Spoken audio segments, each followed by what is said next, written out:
नमस्कार विद्यार्थियों, मैं रेणु धामानी आज आपको कक्षा 12 राजनीति विज्ञान समाज, राष्ट्र, राज्य और सरकार में भेद इस चैप्टर को पढ़ाऊंगी। सबसे पहले हम राज्य और समाज के बारे में पढ़ेंगे, उसके भेदों के बारे में चर्चा करेंगे। चर्चा करने से पहले आपको ये समझना होगा कि राज्य क्या है। राज्य लोगों का एक व्यवस्थित संगठन है जो राजनीतिक तौर पर संगठित होता है, जिसका निश्चित भूभाग होता है, जिसके पास सरकार होती है, उसे ही हम राज्य कहते हैं। राज्य का उदय क्यों हुआ? क्योंकि समाज के नियमों, आचार और विचारों को नियंत्रित करने के लिए राज्य का उदय हुआ था। तो राज्य क्या है? राज्य एक राजनीतिक संगठन है जिसके 4 घटक हैं। पहला है बच्चों जनसंख्या, दूसरा है निर्धारित भूभाग, तीसरा सरकार और चौथा है प्रभु सत्ता। इन 4 घटकों के आधार पर आप राज्य के बारे में समझ सकते हैं और इसी के आधार पर गार्डनर साहब ने परिभाषा दी है कि राज्य क्या है। राज्य वह है जो बड़ी संख्या में हो, जिसका निश्चित भूभाग हो और जिस पर किसी भी बाहरी नियंत्रण का अभाव हो और जिसकी आज्ञा का पालन जनता करती हो, उसे ही हम राज्य कहते हैं। ये गार्डनर साहब ने परिभाषा दी। इसके बाद विल्सन साहब की परिभाषा भी आपको राज्य के बारे में बता सकती है कि राज्य क्या है। विल्सन ने कहा है कि कानूनी तौर पर संगठित लोगों का समुदाय ही राज्य है। ये विल्सन साहब ने कहा। इसके अलावा हमारे राजनीति विज्ञान का केंद्र बिंदु है राज्य। राज्य के साथ साथ आपको समाज के बारे में भी समझना होगा कि समाज क्या है। मैं आपको बता दूं कि राज्य एक राजनीतिक संगठन है, वैसे ही समाज भी एक सामाजिक संगठन है जिसमें सामाजिक संबंधों का एक जाल बिछा हुआ होता है। तो समाज एक संगठन भी है, वह सामाजिक संबंधों की एक कड़ी है और इसी के अंतर्गत राज्य और अन्य संगठनों को भी शामिल किया जाता है। अब बात आती है कि राज्य और समाज इन दोनों शब्दों को एक साथ प्रयोग किया जाता है। मैकाइवर साहब ने कहा है कि राज्य और समाज दोनों का अलग-अलग अध्ययन करने से भ्रामक स्थितियां पैदा हो सकती है, अतः इन दोनों का एक साथ ही अध्ययन किया जाना चाहिए। इसके अलावा प्लेटो, अरस्तु, अनेक जो प्राचीन यूनानी चिंतक हुए, उन्होंने भी राज्य और समाज को एक ही शब्द माना है। 18वीं शताब्दी के राजनीतिक चिंतक रूसो ने भी राज्य और समाज को एक ही माना है। लेकिन बच्चों, राज्य और समाज में अंतर करना होगा, क्योंकि अगर हमने राज्य और समाज में अंतर नहीं किया तो राज्य अनावश्यक हस्तक्षेप करके व्यक्ति के अधिकारों पर अनावश्यक हस्तक्षेप कर सकता है। इसलिए राज्य और समाज अलग अलग संस्थाएं हैं। इसके अंतरों को समझने के लिए मैंने कुछ बिंदु बताए हैं। इन बिंदुओं के आधार पर हम समझने का प्रयास करेंगे कि राज्य और समाज में क्या अंतर है। तो देखिए, पहला बिंदु कहता है कि राजनीतिक संगठन, राज्य क्या है? एक राजनीतिक संगठन है, जबकि समाज एक सामाजिक संगठन है। समाज के अंदर सामाजिक, आर्थिक, धार्मिक सभी प्रकार के संगठन समाहित होते हैं। तो राज्य भी एक संगठन है। तो आप समझ गए होंगे कि राज्य संकुचित है जबकि समाज विस्तृत है। अब समाज को हम विस्तृत और संकुचित दोनों रूपों में मान सकते हैं। विस्तृत रूप में प्रयोग तब करते हैं जब समाज मानव जाति के लिए हो, कि हम समस्त मानव जाति को एक समाज के परिप्रेक्ष्य में देखते हैं, तो समाज का क्षेत्र विस्तृत हो जाता है। जबकि अगर हम एक छोटे से गांव के किसी समूह के बारे में चर्चा करते हैं तो समाज का संकुचित रूप भी हमारे सामने आता है। तो समाज एक ऐसा सामाजिक संगठन है जिसका क्षेत्र विस्तृत और संकुचित दोनों होता है, जबकि राज्य समाज का ही एक अंग है। दूसरा बिंदु हम समझेंगे उत्पत्ति के क्रम में। उत्पत्ति के क्रम में अगर हम देखें बच्चों, तो राज्य की उत्पत्ति बाद में हुई है, समाज की उत्पत्ति पहले हुई है। वो कैसे? आप सबको पता होना चाहिए कि मानव समाज के उदय के साथ ही समाज की उत्पत्ति हो गई थी। समाज की उत्पत्ति होने के बाद जैसे जैसे सामाजिक नियम और आचार आए, लोगों ने समझा या लोगों ने महसूस किया कि एक नियंत्रित संस्था होनी चाहिए, एक राजनीतिक संस्था होनी चाहिए। इसी के साथ राज्य शब्द आया। तो राज्य की उत्पत्ति बाद में हुई और समाज की उत्पत्ति पहले हुई। तीसरा पॉइंट है बच्चों, राज्य मानव निर्मित संस्था है, जबकि समाज प्राकृतिक एवं नैसर्गिक संस्था है। आप सबको बताया है, मैंने अभी बताया है कि राज्य की उत्पत्ति मनुष्यों ने बाद में की है मिलकर के।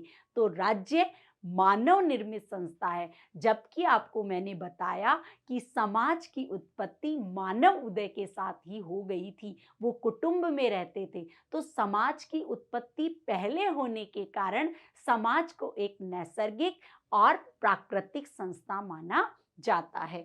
चौथा पॉइंट देखिए बच्चों, राज्य एक साधन है जबकि समाज एक साध्य है। आप सबको पता है कि राज्य एक मानव निर्मित संस्था है और राज्य की उत्पत्ति ही समाज जैसे साध्य को प्राप्त करने के लिए हुई है कि समाज के नियमों, आचार और व्यवहारों को नियंत्रित करने वाली सत्ता का नाम ही राज्य है।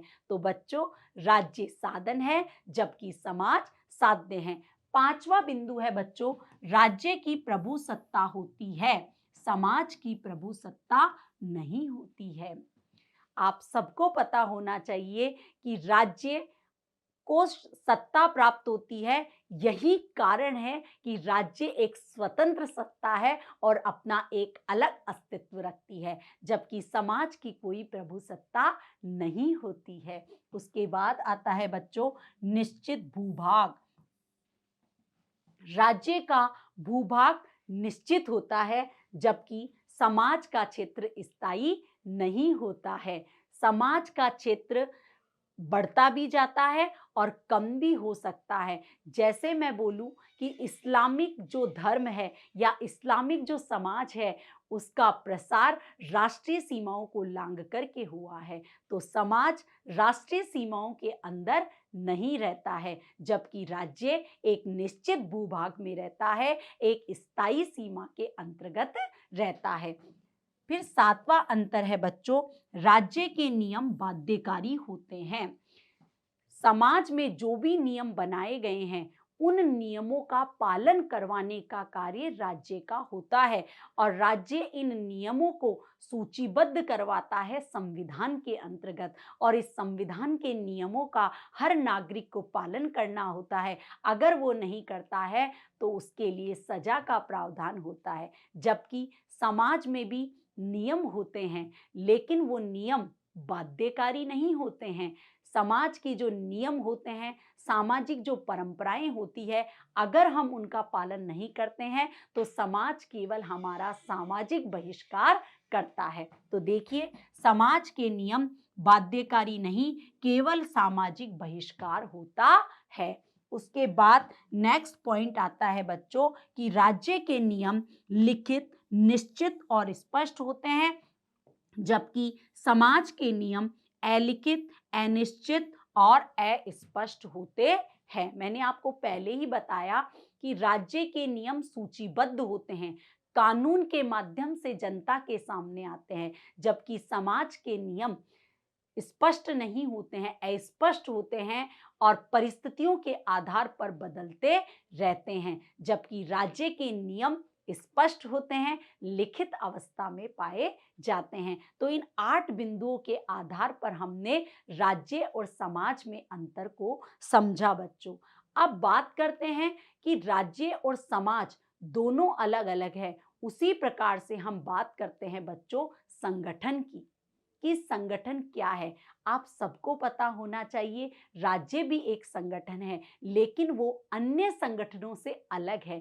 क्यों? क्योंकि उसके पास निश्चित भूभाग है, उसके पास जनसंख्या है, उसके पास सरकार है। इसके लिए वो अपना स्वतंत्र अस्तित्व रखता है बाकी अन्य संगठनों से। तो बाकी अन्य संगठन और राज्य में क्या अंतर है, इसको समझने से पहले हमें ये समझना होगा कि संगठन क्या है। और ये आपसे पूछा जा सकता है बच्चों कि संगठन क्या है, तो आप क्या जवाब देंगे वो देखिए। संगठन, संगठन लोगों का यह संगठित समूह है जो सामूहिक प्रयास द्वारा एक विशेष लक्ष्य की प्राप्ति करना चाहता है।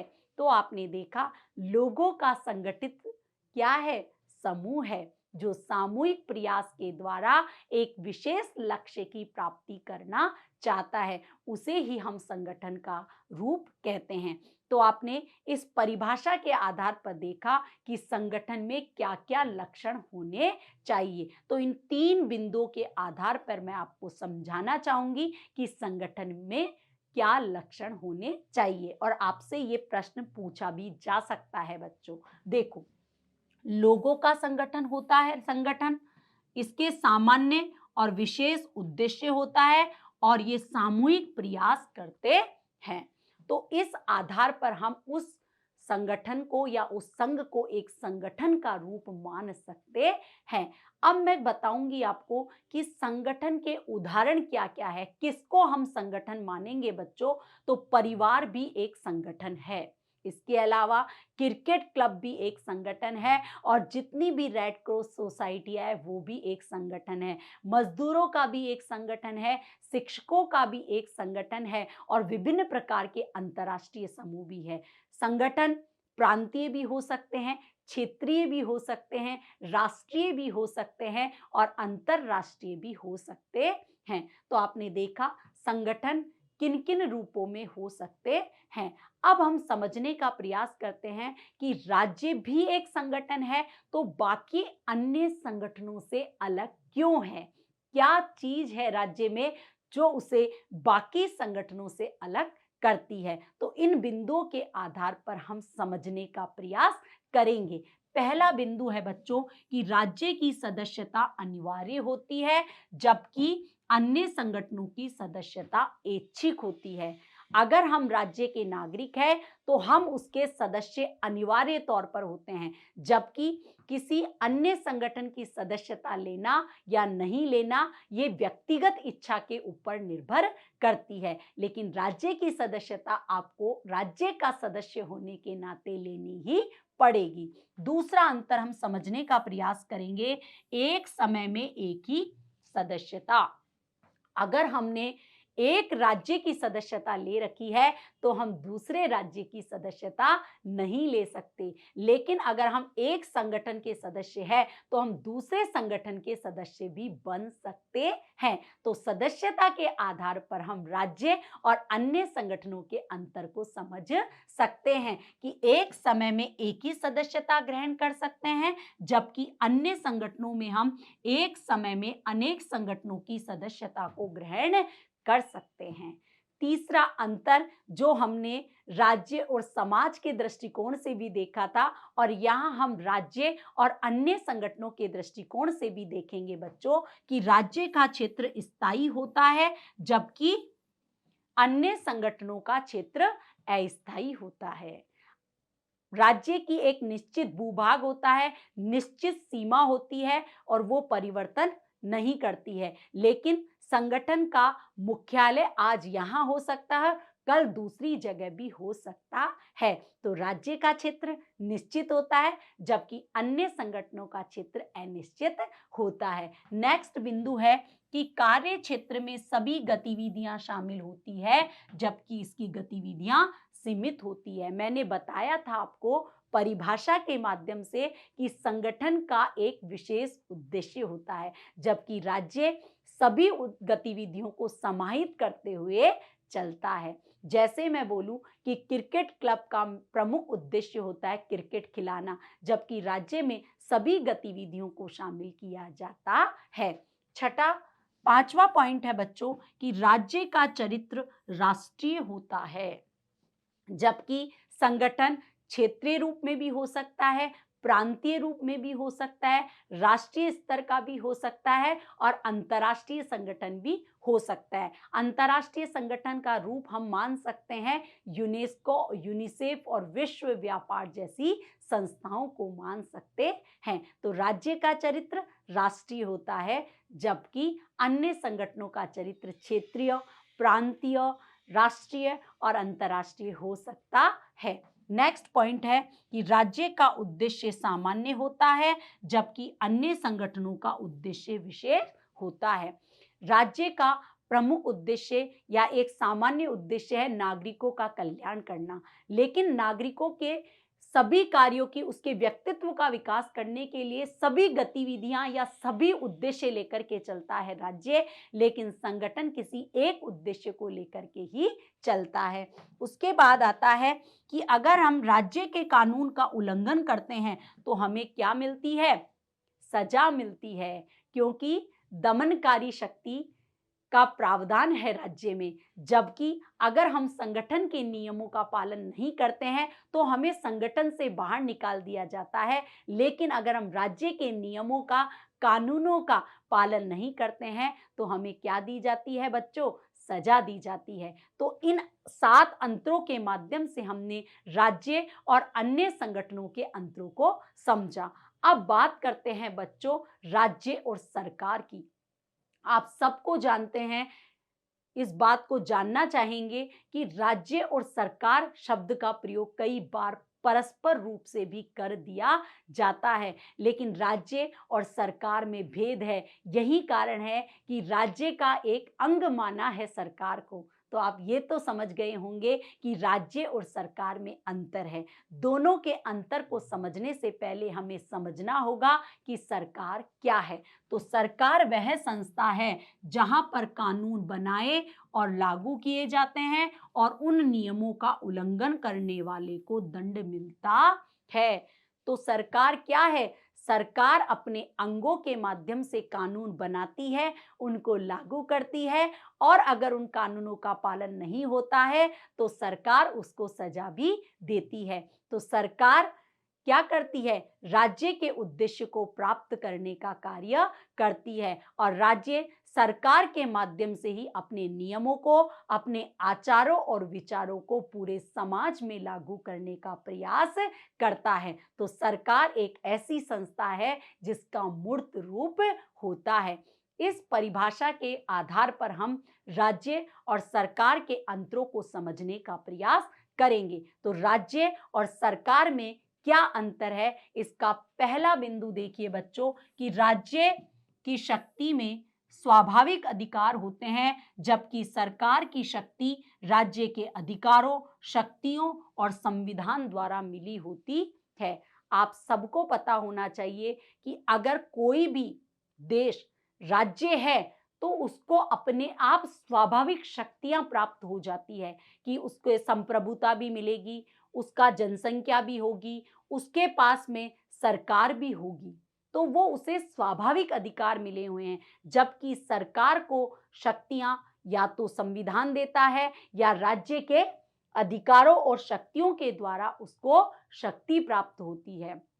तो आप सबको ध्यान रखना है कि राज्य के पास स्वाभाविक अधिकार होते हैं, जबकि सरकार के पास में स्वाभाविक अधिकार नहीं होते हैं। उसको अधिकार प्राप्त होते हैं संविधान के माध्यम से, और संविधान वह ऐसा दस्तावेज है जिसमें कानून और नियमों का संग्रह होता है और जिसके आधार पर देश की सरकारें शासन चलाती है। तो नियमों और कानूनों का दस्तावेज है संविधान, और उसी के आधार पर सरकारें देश की शासन व्यवस्था को सुचारू रूप से चलाती है।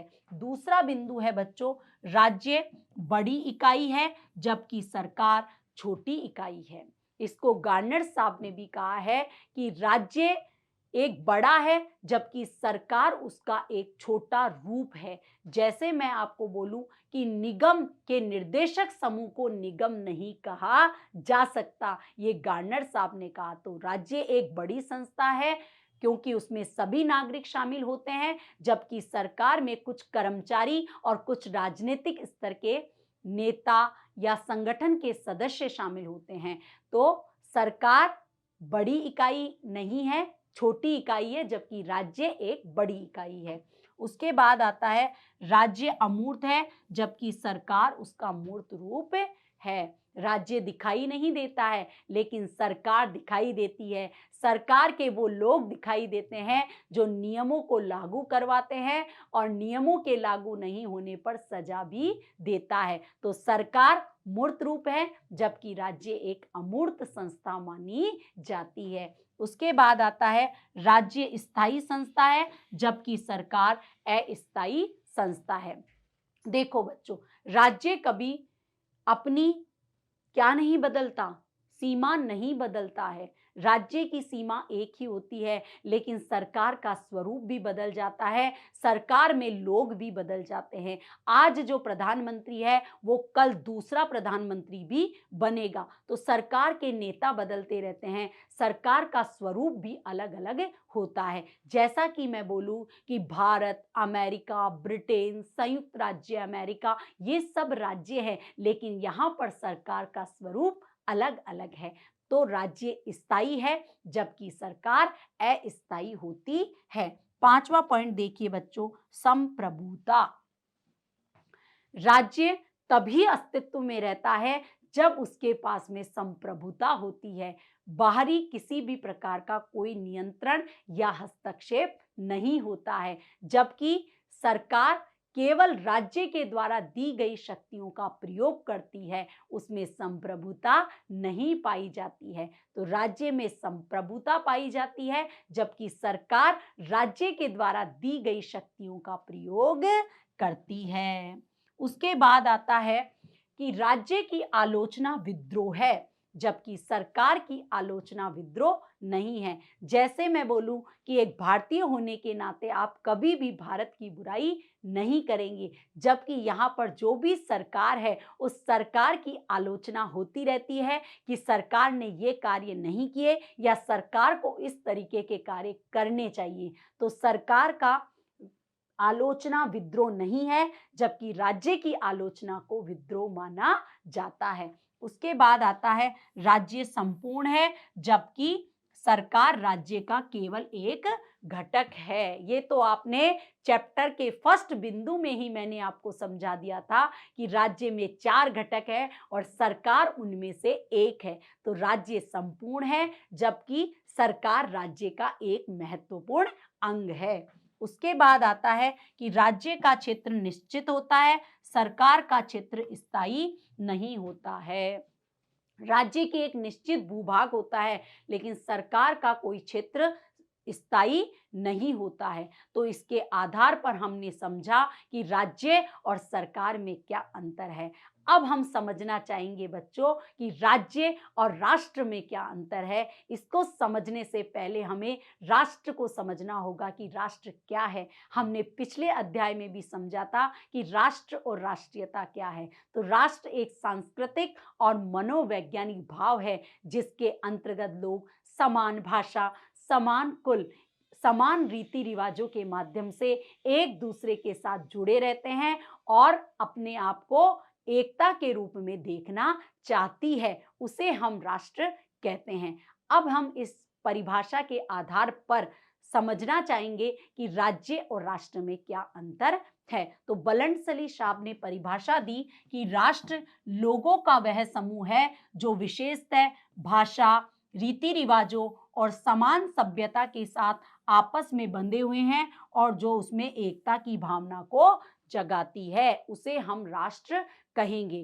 तो कई बार आपने देखा होगा कि राज्य और राष्ट्र शब्द का प्रयोग भी एक दूसरे के स्थान पर प्रयोग किया जाता है, लेकिन राज्य और राष्ट्र में भी क्या है बच्चों, भेद किए जा सकते हैं। तो राज्य और राष्ट्र में क्या भेद है, इसको इन निम्न बिंदुओं के आधार पर हम समझने का प्रयास करेंगे। तो पहला बिंदु देखिए बच्चों, राज्य सदैव एक राष्ट्र नहीं हो सकता।